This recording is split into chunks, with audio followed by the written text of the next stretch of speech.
Good evening, everybody. Kevin J. Johnston here. This is the Real Estate and Money Show that plays every single Thursday night at 9 p.m. Eastern Time. And tonight we're going to talk about your credit score and how to protect your credit score, how to not harm yourself. I think is more importantly what the credit score thing is all about for tonight's show. I mean, I really want to make sure that we're delving deeply into what is both right and wrong with the FICO score system that we have in Canada and the United States. I'm sure many of you have gone out to apply for loans at some point in the past, and you've probably been denied at some point in the past. I think all of us have at some point.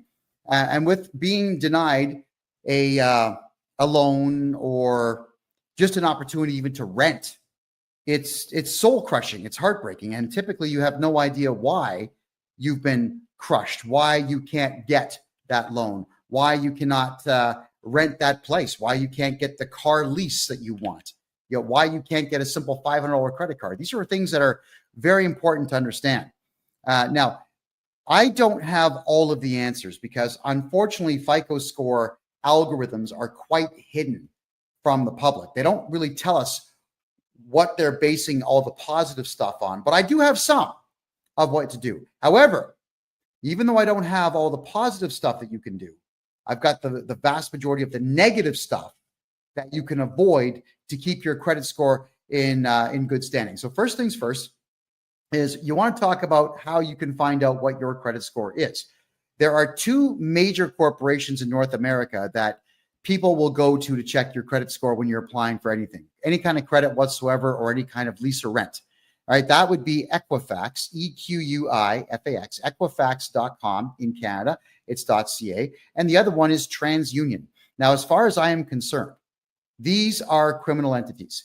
What they do is they give you a credit score, but you never ask them to. Isn't that strange? They have your entire credit history that you never asked them to create. They have a credit score for you that you never asked them once to keep on. They're keeping records on your spending habits that you've never given permission for them to do. But somehow, if you've got a social security number in the States or a social insurance number in Canada, somehow they will know that you have these very things. So how do we combat this nonsense? And it is nonsense. All right. For TransUnion and for Equifax, all of you have to find out what your FICO score is. It goes, I think as low as 300, it goes all the way to 950. If you have a FICO score of 750 or higher, you're going to be pretty good at getting bank loans out there. And there is a way to get that to happen. I'll cover as much as I can in the next 52 minutes because it's only an hour show, everybody. How do you get your score? Well, Equifax and TransUnion, because of whatever deals that they've signed with the government, have to give you one free credit score of your own each year. So you go to their website, equifax.com or .ca, transunion.com or .ca, and you give them your necessary identification. Don't use a driver's license. If you've got a passport, always use your passport for any form of identification in Canada. Anytime at all that you want to know or do anything for that matter, it's passport only. It's nobody's business where you live. I know that a lot of you out there don't think that you've got the right to have your driver's license go to a PO box, and many of you can't afford to have one, but maybe 10 or 20 friends should all get together and have a PO box, split the cost, and send your driver's license there, just so that there is nobody spying around your house looking for what you got.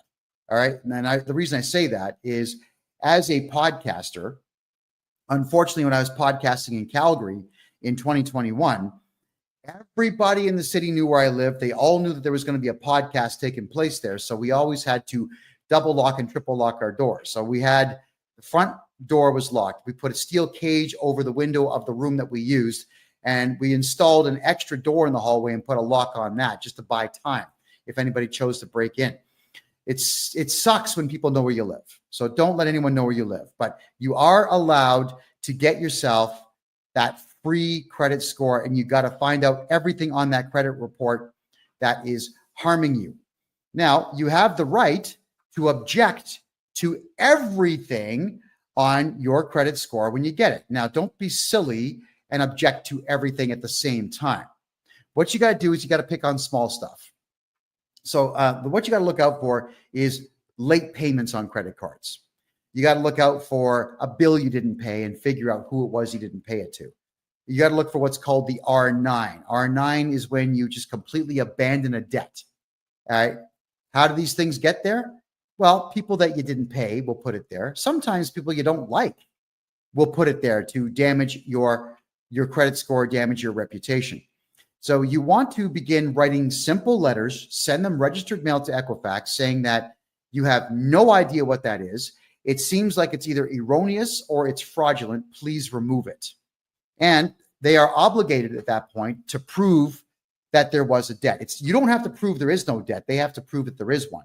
If there's going to be an R9 or any particular type of complaint on Equifax or TransUnion, you've got to demand in your letter, what is it?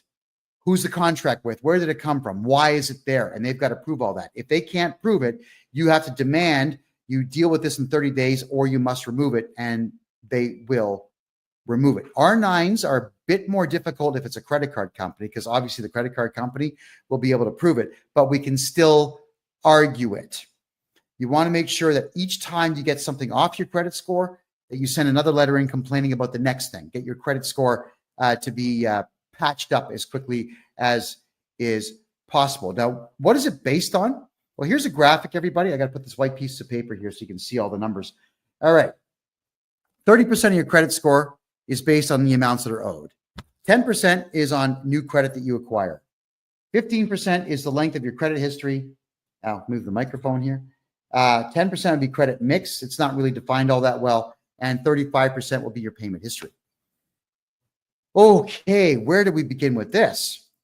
Let's say you just are starting off in life and you want to build some credit.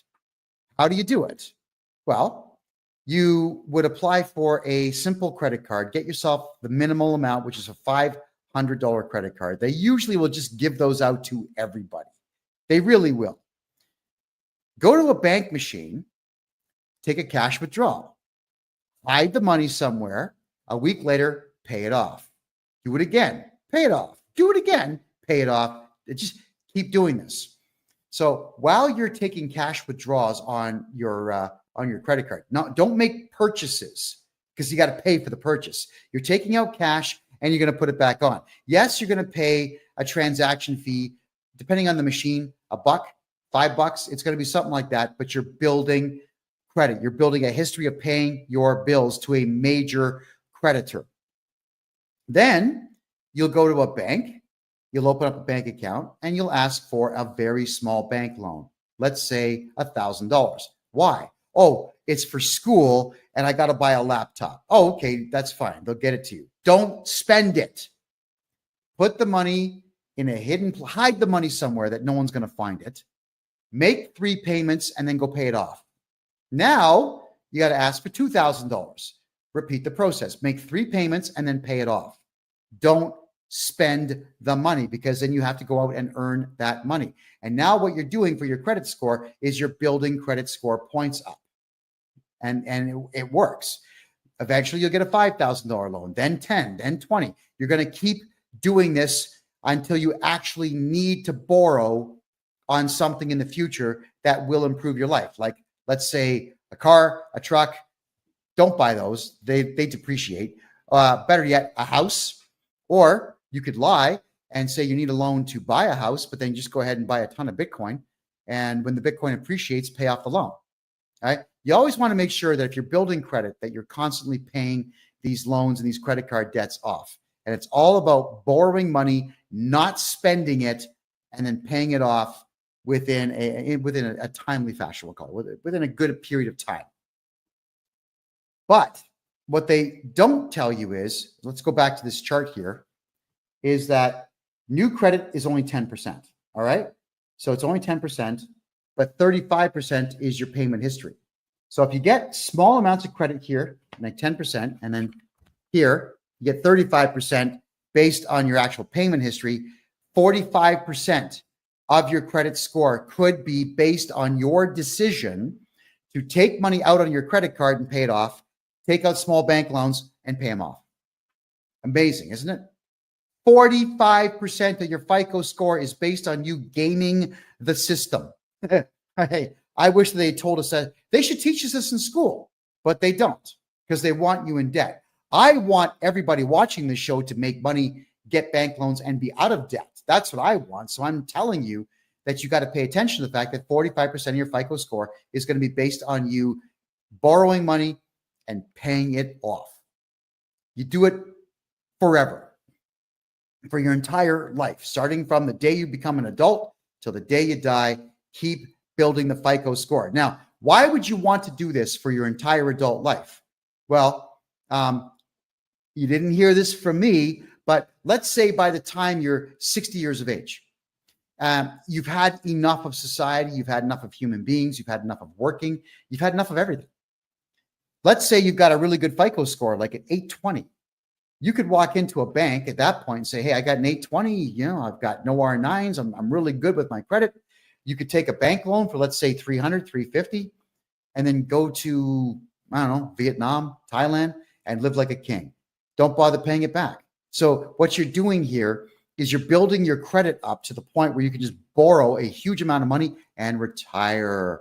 There you go. I'm not saying you should do that, and I'm not saying you should aspire to rip people off, but I'm saying you've got the option to do it should you decide that's the way that you want to get yourself into retirement. Why would you want to do that?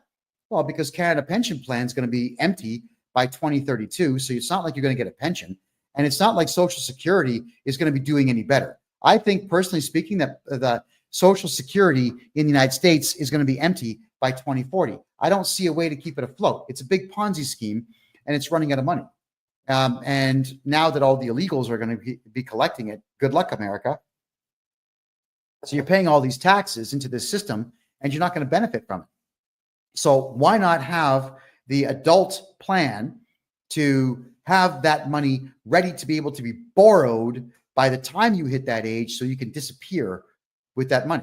I mean, look, when a bank gives you a loan, it's not like they're taking money from the system and giving it to you. They are creating it right there on the spot. It's called fractional reserve banking. So when you get a bank loan from the bank, they put a lien on your property, but they just create the money. It just gets created from nothing. So let them create $350,000 for you when you're retiring, and then go somewhere else and spend it. Enjoy life. Live it up. You've earned it. Right? So if you've been paying into the tax system, which I don't recommend you do, I recommend you hire me to be your tax guy and not pay tax. But if you've been paying tax or paying into the system all these years, benefit from it. Benefit from it. Start planning for your retirement now by keeping your FICO score as high as you possibly can. So getting back to the FICO score, this one here, let's address the 15% of the length of your credit history. All right. Your FICO score, if you keep your FICO score in good standing through your entire adult life, if you start doing it when you're 18, by the time you get to 60, 15% of your FICO score is going to be based on the fact that you had good credit for 42 years. So keep your credit good in that time as best as you possibly can. But this is the one here that I want to warn everybody about. 30% of your FICO score is based on the amounts of money that you owe. Now, this is where I can really help you out. You got to remember that the way that the credit companies do this is that they've got hundreds of things that go against you and just a few dozen things that help you. Equifax seemingly is in the business of destroying you. Equifax seemingly is in the business of keeping you down, of not allowing you access to the capital that you need to become wealthy.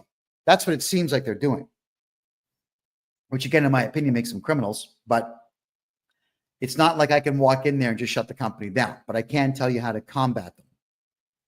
Knowing that 35% of your FICO score is going to be based on bad debt that you carry, here is the way to protect yourself. Let's start with basic rudimentary stuff. If you get a cell phone plan, doesn't matter with who. In the States, you got all of them. AT&T, you got Verizon, you've got Virgin, you got them all. In Canada, there's not as many. You've got Fido, Bell, Rogers. I think Cogeco just got bought by Rogers. There aren't many. It doesn't matter if you pay your cell phone bill on time for your entire adult life. That does not increase your credit score, which means that your cell phone bill should never be in your name, because I'll tell you why, is because there's a good chance at some point you're just going to forget about your bill. You're just going to forget. You didn't pay it. They report you to the credit agency, and now you've lost some FICO points. That sucks. How do you come back? Oh, let's have with this one. Let's just say they don't tell you about your roaming fee.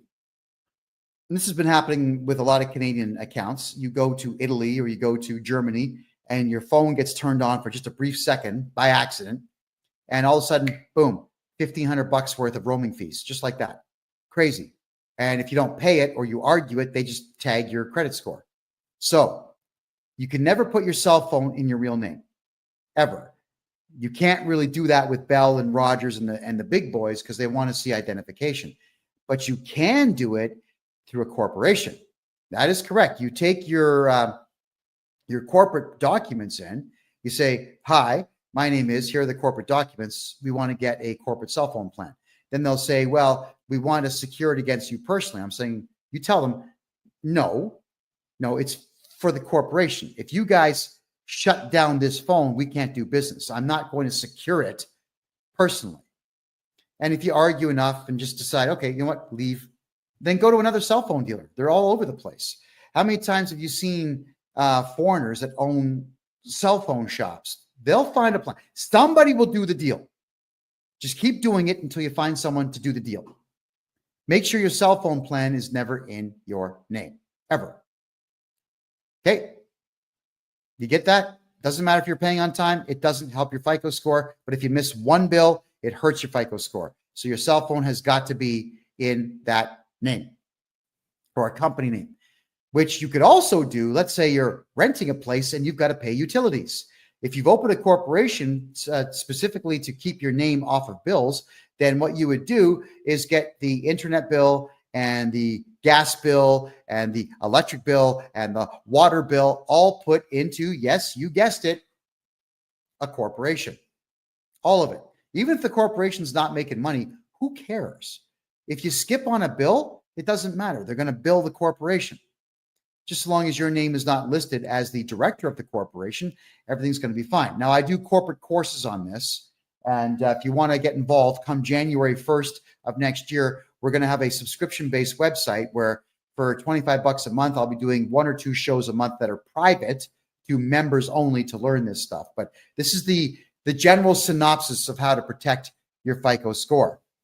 The other thing is, if you don't want to go through the expense of registering a corporation, even if you buy a house, you can jump on the phone with all the utility companies, say, "Hi, I'm John Smith, Arnold Schwarzenegger, Richard Pryor. I'm somebody. We need the gas bill hooked up."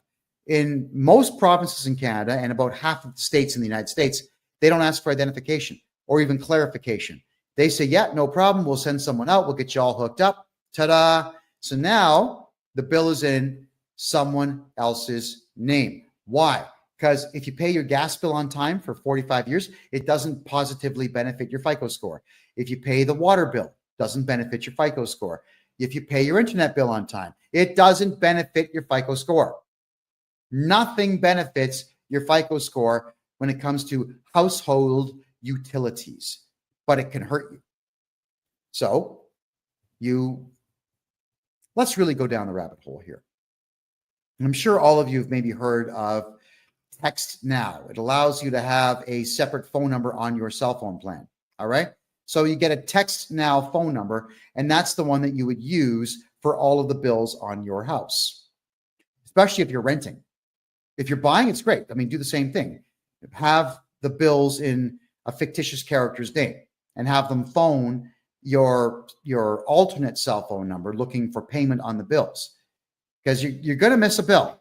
That's just how life works, guys. You get sick, you get in a car accident, you're going to not pay some bills. You don't want your FICO score dropping because you are incapacitated. Maybe you live with some friends and they skip out and they don't pay the bill. You got to catch up because your friends are jerks.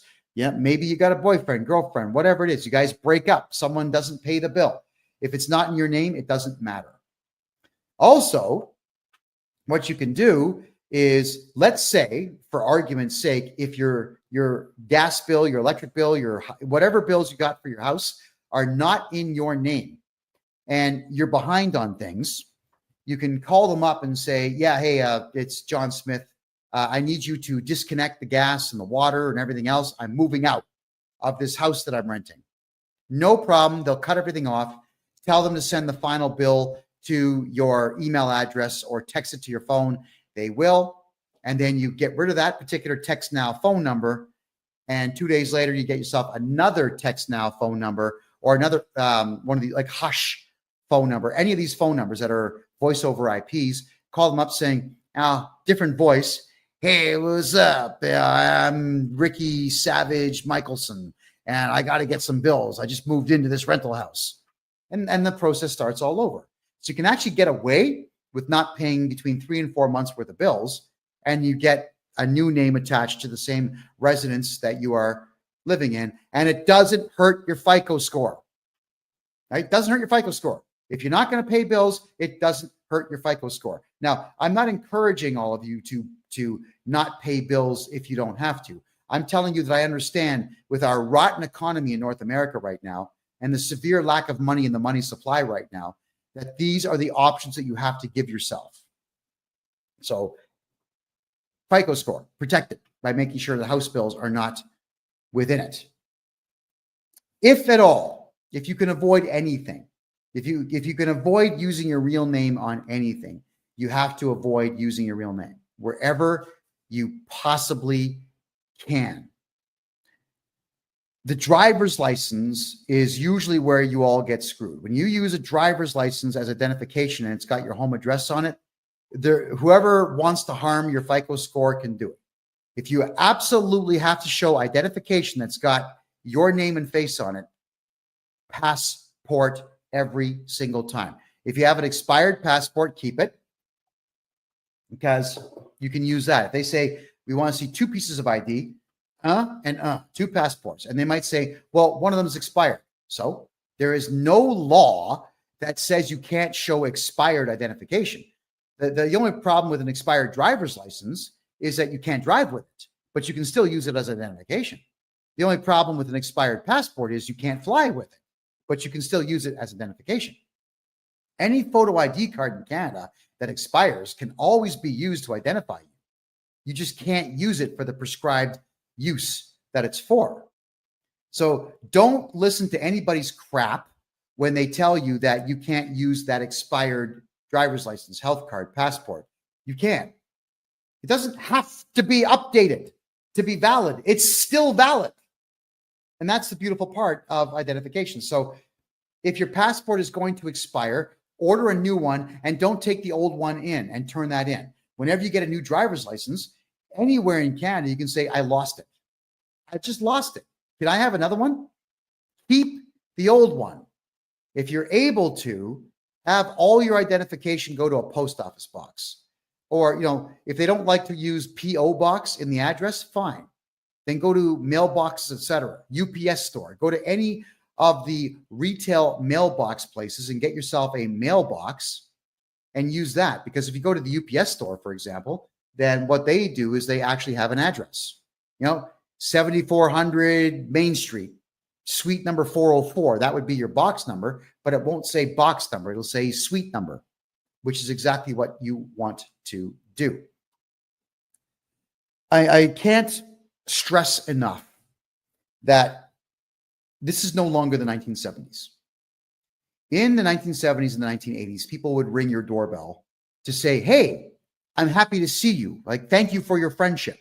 And that was it. There was never anything nefarious that people had in mind when they would ring your doorbell. Back in the days, people would ring your doorbell. You just open the door. Hi. Like, it was a surprise. You're excited. Someone's here. And then eventually towards the end of the 1980s and the beginning of the 1990s, every third person ringing the doorbell was some solicitor trying to sell you something. So you had to get really good at yelling at people saying, get out of here. And it's annoying to have someone, unfortunately, they are legally allowed to do so. The law says they can ring your doorbell, but they have to leave when you tell them to. I don't want to get out of my chair or stop what I'm doing to answer the door for someone I don't know. I really don't, but it is what it is. And now, 9 times out of 10, when someone knocks on the door, it's someone looking for money, or it's the cops asking you why you said that thing that time on social media, or the cops are saying, well, someone complained about your car and we're here to investigate, and so on. Yeah, it's someone looking to gain money or leverage from you or on you these days.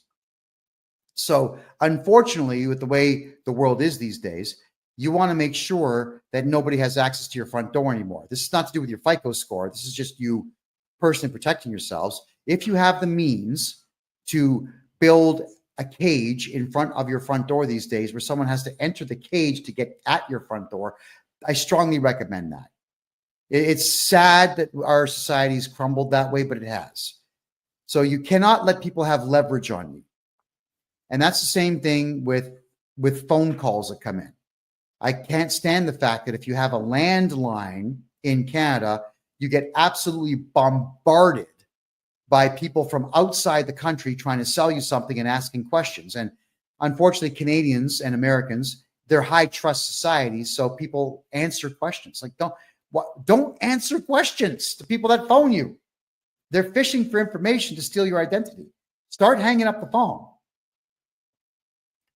It's regrettable, but we have to unfortunately go to cell phone plans and not have landlines, specifically to not get phone calls from solicitors. And when you do buy something online, or you give information online and someone else starts tagging your credit card to buy stuff, it can harm your FICO score. Got to be very careful who you give your information to. So please do not give your home address to anyone. Do not use your driver's license as identification for anything. If you're in a rental house, use fake names to get utility bills done. Passport only for ID for anything. And if you can avoid using your real name, avoid using your real name. And even for things like signing your kids up for sports. Yeah, you've got to give your kid's birth certificate up. But when they say that we want to see a hydro bill to prove that you are living where you say you are, no.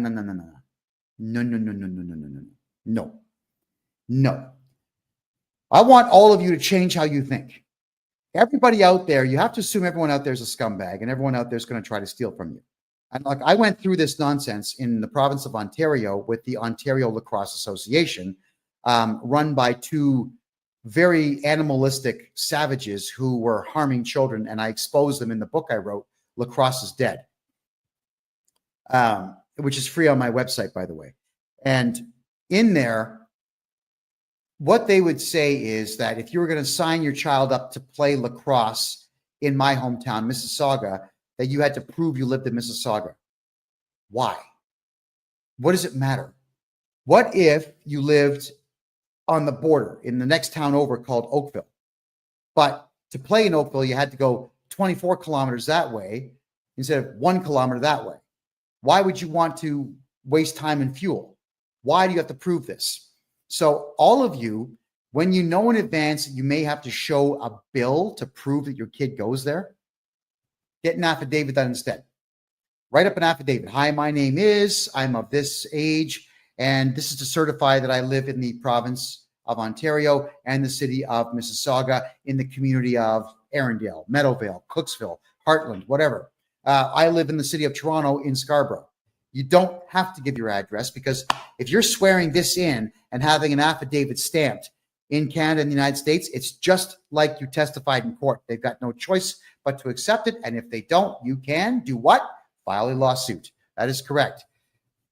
The problem with the Ontario Lacrosse Association, and again, it's all in my book, is that they were taking the birth certificates and they were taking your home address and they were selling the information. They were selling your information to others. Okay. So I'm turning my Wi-Fi on, everybody. I think I'm getting some complaints that my mouth is not synced with my audio. So tell me if it gets any better there on TikTok, please. Yeah, they were selling the information. So at any given point, your FICO score can be affected by the fact that your information is being sold to others, because you never know what is going to get done with the information. You just absolutely never know. So please use affidavits when you want to tell someone, I live in a city, and don't put your home address on it. We all have to protect ourselves. So getting back to the FICO score pie chart here. All right, let's go through it again. 35%, you can see right there, 35% of it is based on your payment history. So keep that going. 15% right here is based on your length of credit history. So the older you get, the higher the score will go if you keep your credit score in good standing. 10% is based on new credit. And 30% in the red here is based on debts that you owe. And then the 10% credit mix, this would be, were you successful in getting a bank loan? If yes, how many times? Were you successful in getting a mortgage? If so, how much and how long ago, and so on. Do not apply for loans on what's called a hard credit check unless you've already done your own soft credit check. Here's the difference between the two. A soft credit check is not you applying for something. It's you checking out your own credit score. Every time your credit gets searched by somebody, it hurts your credit score, which is why you need to get your free credit score checked from Equifax and from TransUnion. You have no choice. You just have to do these things, everyone. Why do you have to do them? It's because you need to know who is trying to rip you off and who's trying to hurt you. When you get your credit score from them, you need to also look and see how many hard credit checks that there were. Because with the use of an affidavit and a letter to Equifax, you can actually write a letter to Equifax and TransUnion and tell them, hey, someone did a hard credit check and I did not authorize that. They will actually have to produce a signature showing that you authorized that credit check to be done. And if they can't produce that signature, which you probably didn't do, they have to remove that hard credit check. So a hard credit check is you asking for credit from a bank or credit from a financial institution or credit from anyone who involves themselves in lending money or a financial institution. You don't want hard credit checks there, right? The soft credit check is something that banks will do once a year on you just to see what your credit score is so they can adjust your bank rates up and down. It's criminal that they do it, but they do it. And the soft ones, they don't show up. So we got ourselves a troll. I just have to get rid of the troll, folks. Give me a second here. There you go. And blocked. There you go. Okay. So thank you for that. So you want to make sure that you are not letting them do the hard credit checks. The soft credit checks, they will do. The soft credit checks do not show up on your account. Be very careful how many hard credit checks that you yourself go for. If you go to get a bank loan, they'll do a hard credit check. If you don't get the bank loan, that shows up on your credit score, which is why you always have to start off with small bank loans. They might even ask you, do you have any collateral? Yeah, I've got this watch. I've got this gold bar, like whatever you have. You may have to actually let the bank hold on to things for you. Keeping in mind, if the bank loses it, they've got to compensate you 100% plus whatever other fees you demand from them. So yeah, secure the bank loan with gold or silver or jewelry if you need to. But start building your credit using the methods that I have talked about. Hard credit checks, you got to get rid of them all. You have to be in constant watch of your credit score and eliminate as much as you possibly can using everything at your disposal. And I've given you a gold here tonight, everybody. So I'd like everyone watching the show tonight to go to Equifax and TransUnion and request your free credit score. And they will send it to you. And look at everything on there and start to comprehend how easy it is for someone to harm your credit score. So if there's any questions that anybody has, I'll go right ahead and I'll take those questions now. Throw them in the chat room here. This is to do with your FICO score, everybody. It's to do with credit scores. You want to make sure that your credit scores stay intact. Oh my God, we got trolls here tonight. I thought we got rid of all these guys. Oh man. There we go. Confirm. Sorry, guys. Occasionally we get trolls coming in here that like to badmouth me. There's a propensity for, we'll say, non-conservatives to not appreciate the fact that I'm teaching people that the conservative way of doing business and living life tends to be the more successful of the two. So for the profanity that sometimes show up in the chats, I do humbly apologize to all of you. FICO scores themselves, I've been asked many times if it's possible to remove yourself completely from the FICO score. You know, we did have a friend of mine. I helped him write a lawsuit against Equifax because what they were doing was they were interfering with his capacity to live life the way that he wanted to. He served them, but he didn't pursue it. I actually was very curious to know what the judge would have said about a FICO score company keeping your FICO score without your permission to have even opened up your FICO score account in the first place. Okay, so Nada says, renewing a mortgage, and I'm not comfortable showing my bank accounts as proof of pension income. Nada, if you wanted to, you can get a hold of me on my website, kevinjjohnston.com, and you could, I can give you the contact information of a mortgage broker who can get you into a private lending situation where you don't have to show that to anybody. Because the private lenders, they're not going to check your credit rating. They're not even going to check your income. They're just going to ask if you can secure the loan somehow, which of course would be the house that you're borrowing against. And there you go. It's probably going to be 1% above prime, but at least you'll get it guaranteed without having to prove anything to anyone. And that's what the banks do. You see, Canada has asset-based lending, which is why the economy is garbage. If you don't have $1 million, you can't borrow $1 million. That's the insanity of Canada's banking system. Whereas in the United States, everything is capital-based banking. So you go into the bank with a really good idea and they'll give you money because they're hoping to make money off of you. And American banks are really, really, really good at writing off debt and selling debt to others. All right. So that is why it's so difficult to get things done in Canada. So if you're having a difficult time getting credit in Canada, it is because the system in Canada works against you. It really does work against you. And you need to combat that by taking the advice that I've given you on tonight's show. The other thing, and this is another one, they don't talk about this, but the Canada Revenue Agency will report your lack of cooperation with them to the credit companies, Equifax and TransUnion, which is why you got to come to me to get your taxes fixed.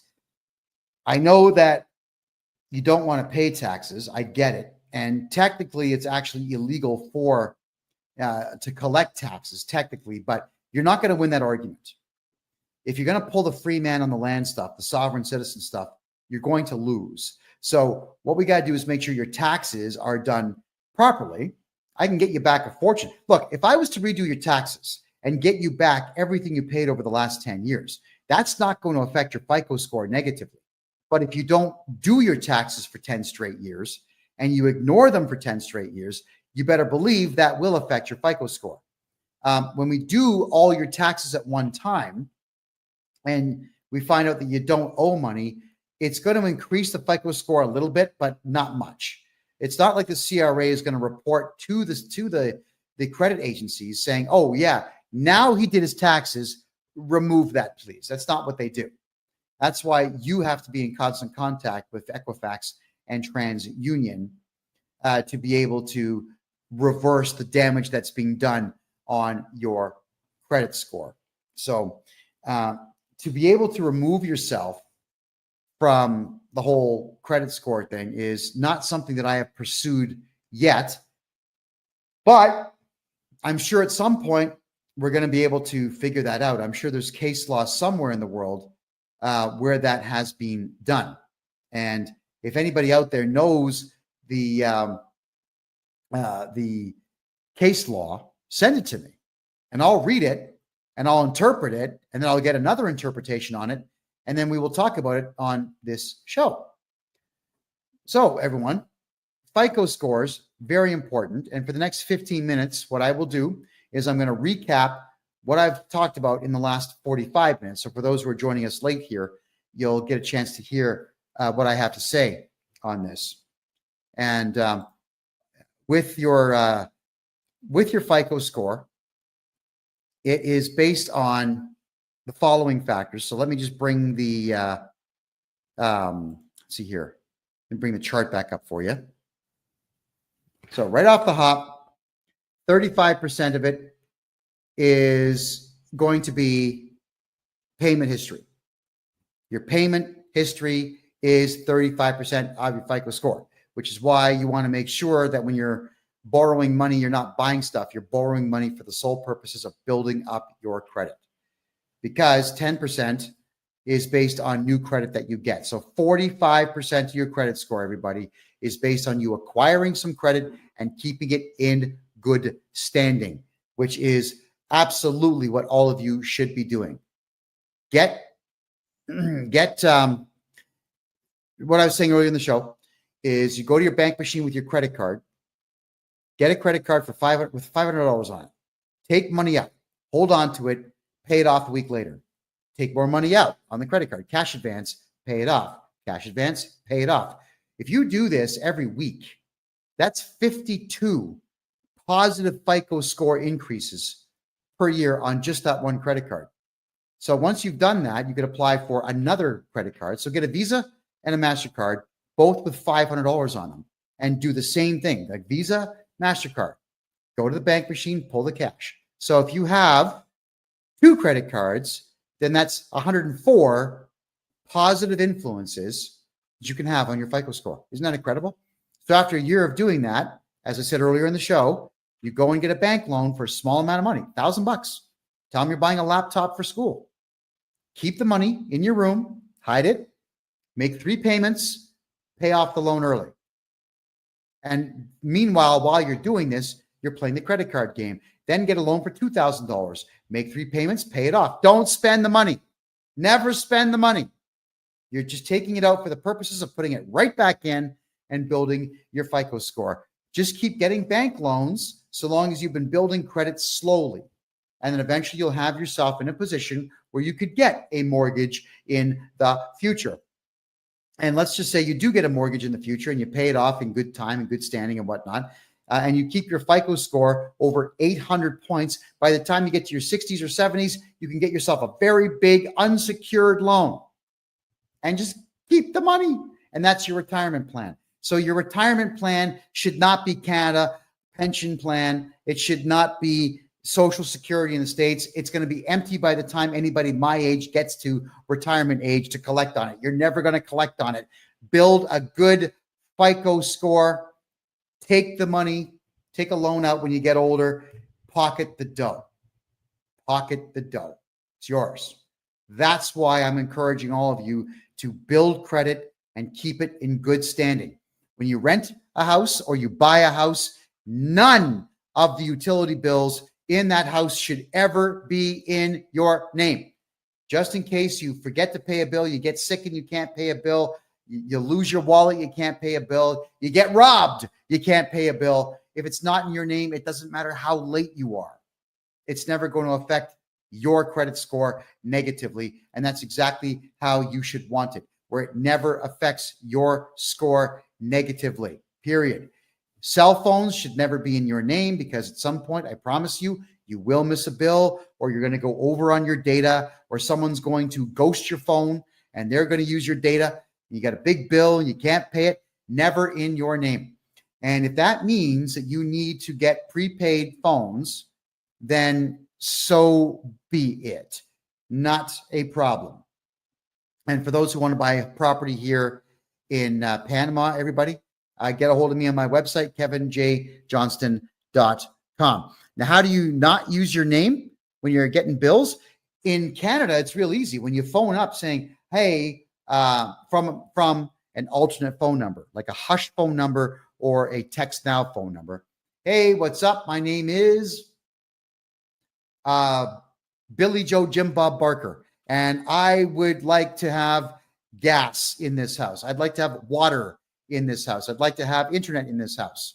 So my name is Billy Joe Jim Bob Barker, and the address is 123 Jason Street. Come and install it, and they will, because the utility companies, they're all greedy. They'll just come and install it. Never in your name. Never in your name. Because, and I don't like to encourage this, but I'm just saying, in case you have to book it fast, you got to move out fast, just get out, and you don't have to pay those bills.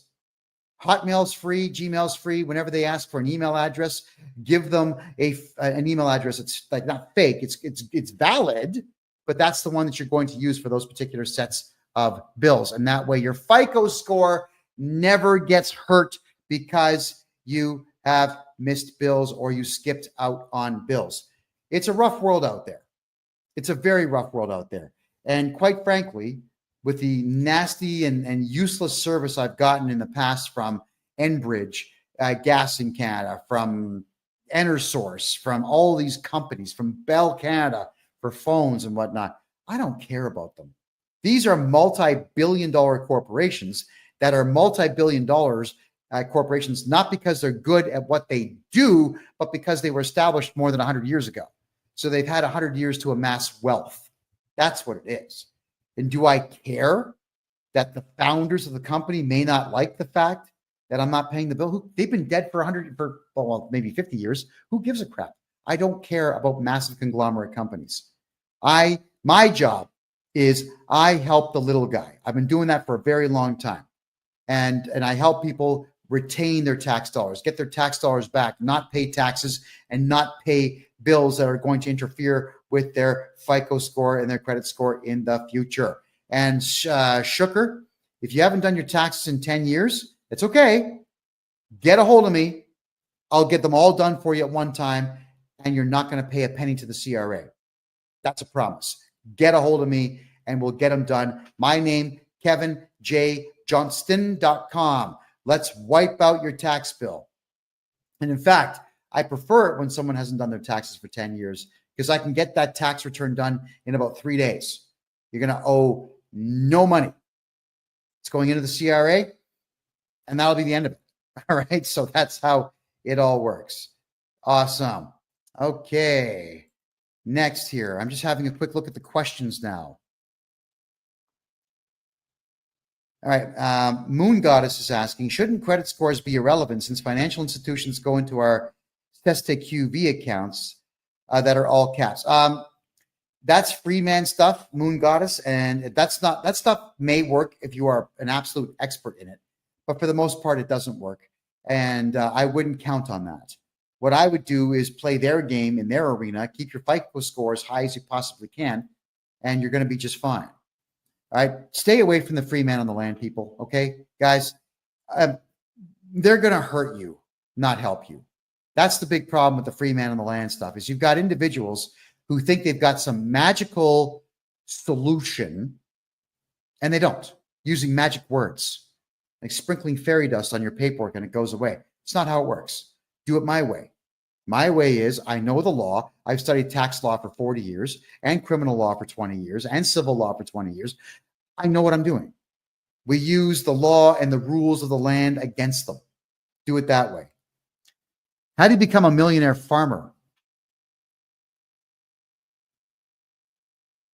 Not in Canada. But if you are a farmer and you contact me, the Canada Revenue Agency expects farms to lose money for at least a decade. So I can make sure your farm loses money and you don't pay tax. At least I can do that for you. So maybe on the years where you make 400 or 500 grand on a harvest, you can keep it all instead of paying tax. You know, that's the part I don't get is farmers feed entire cities. It's true. They do. So why would you want to put farmers in a position where they can't feed cities? I can't stand the idea of farmers being taxed. I actually think out of the one profession in the entire country that should be completely tax exempt, it would be farmers who sell to Canadian distributors to make sure that Canadians eat. I honestly do believe that, which is why if you are a farmer or you work in a farm or you know farmers, tell them to stay away from the company called FBC. It stands for Farm Business Consulting. They are crooked as hell, and they have absolutely destroyed hundreds of farms all over the country by over-reporting earnings that farmers are making. They really are a disgusting bunch of people. They suck at what they do. What they are is that they're franchise holders in taxes. They're not actually accountants, and they suck at what they do. So yeah, that's my personal view on farms. And whenever farmers contact me to do their taxes, I absolutely make sure they pay zero taxes. I do about 4 times the amount of work on a farmer that I would do on a regular account, because I want to make sure that farmer stays in business. If anybody ever wonders if I'm lying to you or not, just understand the fact that when Stalin caged everybody into the Ukraine and took over all of the farms and then shut them down, what happened? Between 6 and 10 million Russians and Ukrainians starved to death. That's what happens when there's no farms. People die. So I want to make sure, and I'll be petitioning the government at some point in the future to completely keep farmers from having to pay tax. And so long as they're growing, then they should not be taxed. If they are selling anything, I don't care what it is, cucumbers, wheat, beef, they should not be paying tax on any of it. And what's really bizarre too is that there is farm fuel. So you can buy diesel fuel to run farm equipment at a much lesser price. It's probably like half. I don't know the exact amount, but it's about half of what you would pay at the pump. And then what they'll do is they put this purple dye inside of it so that if you fill your tank with it to drive around, like your pickup truck or your diesel-powered Mercedes or whatever else, sometimes you get pulled over by losers, and they are losers.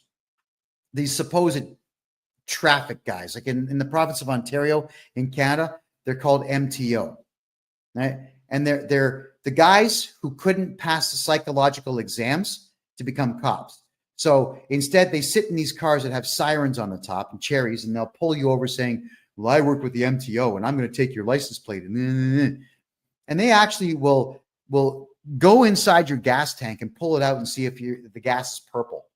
And if it's purple, they'll write you this massive $1,000 fine for using farm fuel for your vehicle. So how do you beat that? 2 gas tanks. That's what you do. You have 1 gas tank, which is the main one, partition it, put some regular gasoline into it that you never burn, and have a secondary fuel tank in there and use farm fuel. There you go. There's some help for you right there. All right. So keep in mind, everyone, you got to protect that FICO score.